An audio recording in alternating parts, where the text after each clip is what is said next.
പ്രവാചന പുസ്തകത്തിൽ 4-ാമത്തെ അധ്യായത്തിന്റെ 1-2 വാക്യങ്ങള്.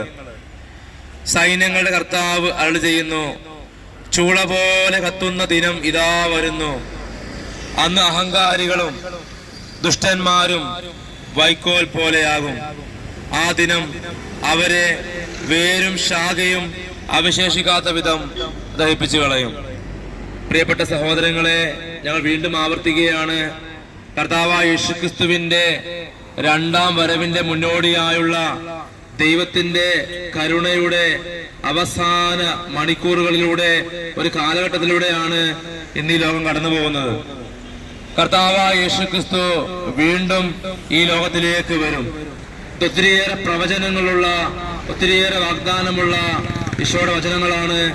വെളിപാടിന്റെ പുസ്തകത്തിന്റെ 1-ാമത്തെ അധ്യായത്തിന്റെ 7-ാമത്തെ വാക്യം പറയുകയാണ്, ഇതാ അവൻ മേഘങ്ങളുടെ അകമ്പടിയോടെ ആഗതനാകുന്നു.